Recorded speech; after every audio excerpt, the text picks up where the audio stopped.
for the lack of YouTube videos on this, that gets to the point. There are YouTube videos for replacing Model A glass in a perfect world. You know, people have these really clean frames. I want to retain the original one that I had, and from what I understand, the arched bottom and this part stays all intact, so everything slides into this and then capped with the top. This is still hot. I had to heat it up. There's 2 screws in here. The big thing is I got new seals, and how in the heck, you know, I couldn't figure out how this, and I'm looking even through the rust, you can see it's kind of spot welded, and I'm thinking maybe this part pulls out separately, and well, it doesn't. So what I did with this side, just as a trial, it's a crusty old 5-way scraper, and I found it worked better with the bevel down, and I kind of pounded it in kind of gracefully and just finessed this little tin edge, and I went all the way down, tapped it in, and now this could slide out, and I could also like see how my new seal is going to slide in with that little mitered cut.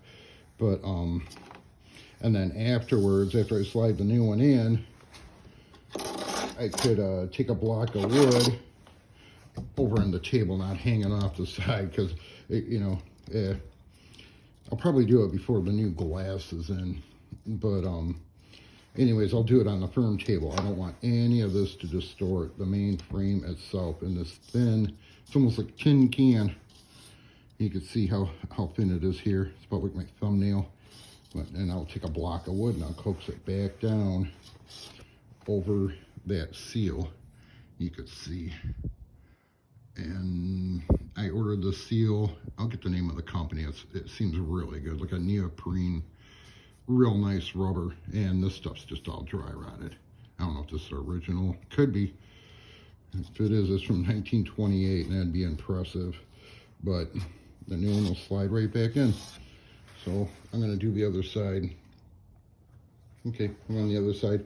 I'm going to have to repair some of this and a little bit of rust through, and get that corner to fit back together nice and crisp. But look at that, that's rock hard. If I bend that down, oh, it'll actually bend, but oh no, it cracked. It's old. So the reason why I'm doing this bevel down is because this flap here will actually act like a little block of wood. I'm just easing that up. I don't know if I don't know if this is the way to do it, but it's the way that's working. And this one's really tight. It's so tight it's like smashed into the rubber over here. So just kind of gradually ease it up.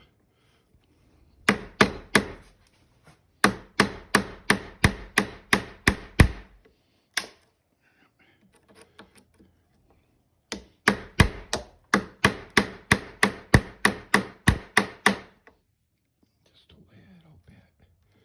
See that little gap in there now?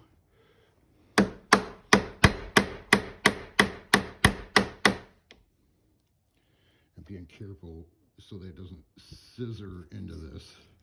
I'm focusing on this little guy.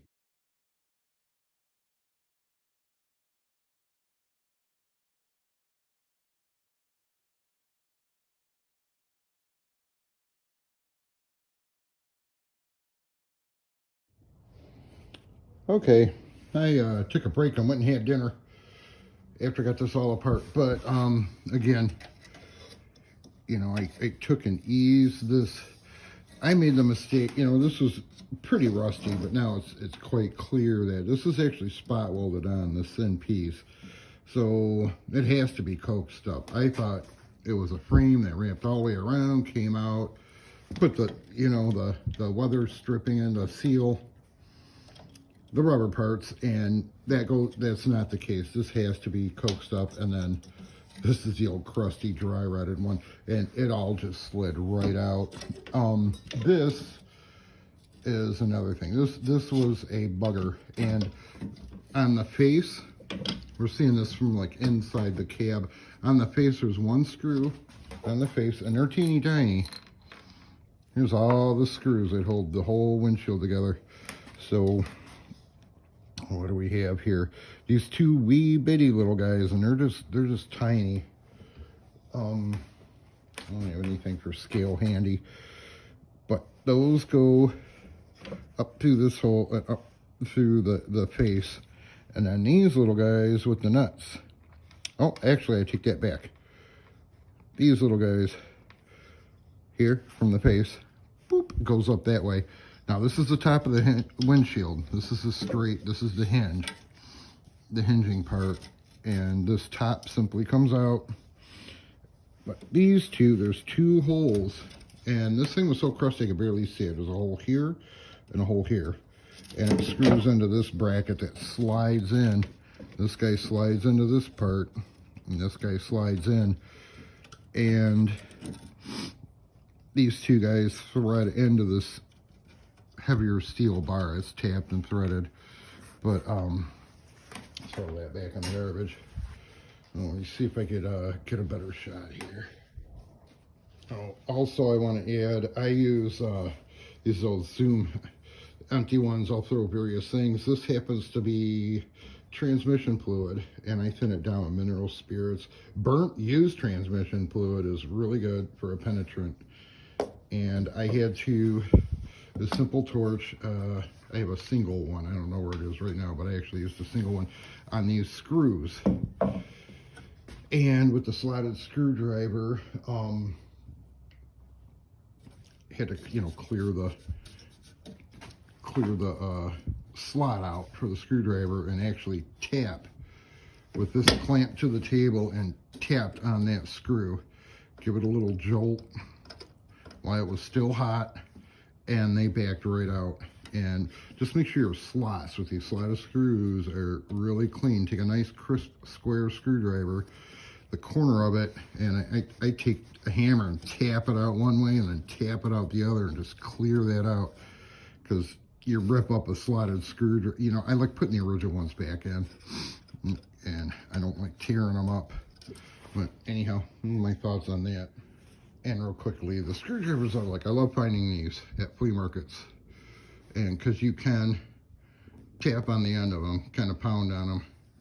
And some of the 1970s, I don't know about anymore, the plastic handle Craftsman, those things are tough as nails. But this one I haven't done yet.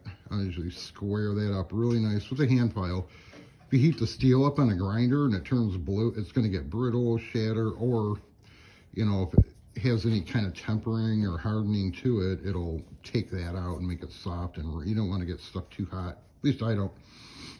So yeah, I just tend to hand file.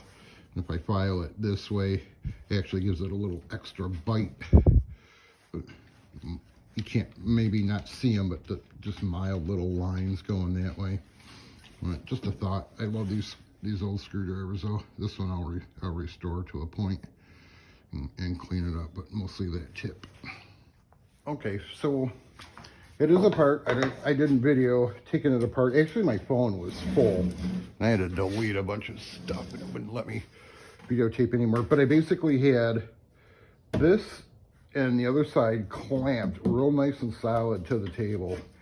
And what I did, I build guitars. I have really hard woods laying around, but you can use like a 2x4 trunk.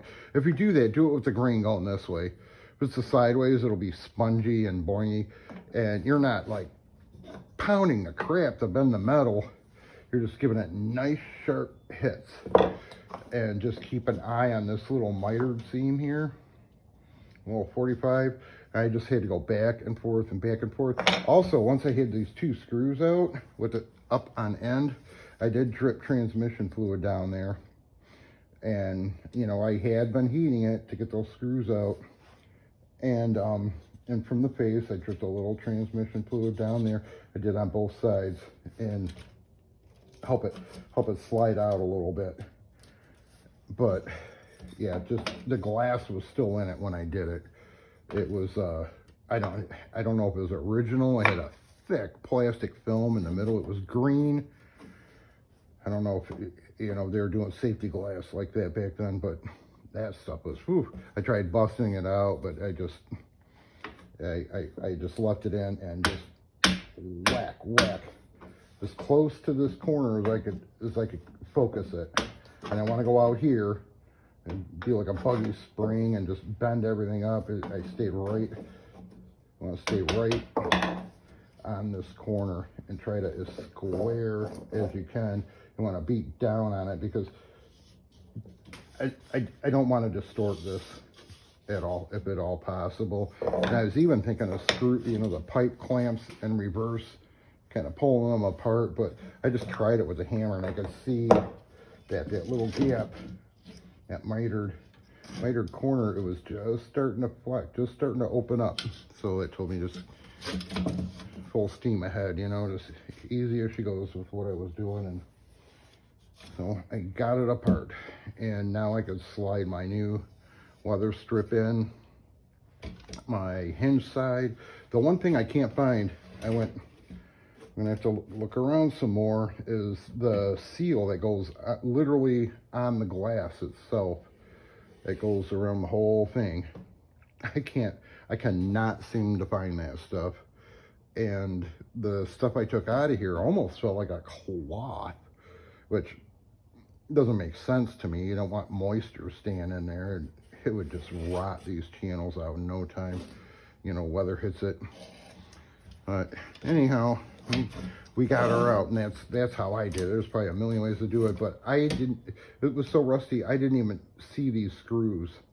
I could detect one on the face, but I didn't know how this came apart. So I kind of like how they did it. You know, it's one unit now that I know how it functions. And, you know, you don't have to cut these off, just ease them up. Ease them up, ease them up, ease them up. And you could probably go under the rubber, do it. I know I was going on top. I didn't want to distort the main frame, the face of it, but you could probably go under the rubber and use it to pry these up, and then test it and then slide it right out. And now I'll have to take like a block of wood and back and forth, back and forth, back and forth, just till it snugs it up, the new seal. But I'm really happy. Now I could clean it up and prime it. There's tiny little pinholes of rust here and there. I'm gonna weld those and grind them. But anyhow, thanks for watching.